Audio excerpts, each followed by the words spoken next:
આજ તો આ સાધુ આપણને દઈ દે ઊંચા પાયે શ્રાપ। જય માતાજી મિત્રો, આજ છે આપણો ડે 100 ને આપણે નીકળી ગયા તો ઓફિસે જવા। એટલામાં જ આપણા ઓફિસના માણા ભેગા થઈ ગયા। મને કે હાલ કે હું ખાંડીપુર સુધી જવું કે ત્યાં સુધી તને લેતો જાઉં। મેં કહું ત્યાં સુધી ત્યાં સુધી લેતા જાઉં ને ત્યાંથી આપણને ભેગી થઈ જાય આપણા ભાઈબંધની મર્સિડીઝ, તો એ ઠેઠ ઓફિસ સુધી લઈ ગયો। વચમાં મેહુલ ભેગો થયો। મેહુલને કીધું ધીરન ધોર ધીરન, તો એ હાથ ઊંચા કરવા માંડ્યો।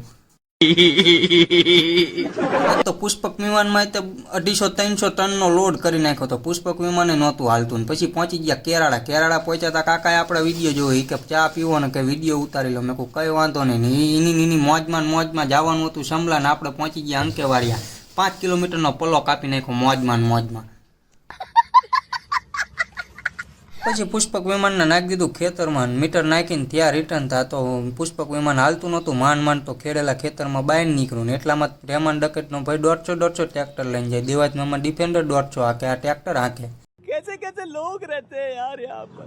અને હાજી ઘરે જમીન ઉભા થયા હતા દિલીપભાઈ કે મીટર લેવા જવાનું, એટલે આપણે ચશ્મા બસમાં ચડાવીને બાબલા જેવા થઈને નીકળી ગયા મીટર લેવા। પણ પછી ખબર પડી કે આમાં બેટરી નથી, એટલે પછી પાછું જીબીએ મૂકીને થઈ ગયા રિટર્ન થા। આમે આપણને સાધુ મહારાજ ભેગા થઈ ગયા। સાધુ મહારાજ પાસે આવ્યા તો આપણે પૂછવું હતું કે ગાયત્રી મંત્ર આવડે? પણ મેં નકામો શ્રાપ બ્રાપ દઈ દે ને તો અમથી તે જિંદગી ગોટારે ચડી જાય, હાવ ચડી જાય। વિડીયો જોવાની મજા આવી હોય તો ફોલો કરતા જજો અને યુટ્યુબમાં આપણી ચેનલ છે સબસ્ક્રાઈબ કરી લેજો। આજના વ્લોગમાં આટલું જ તે, મળીએ કાલે। જય માતાજી।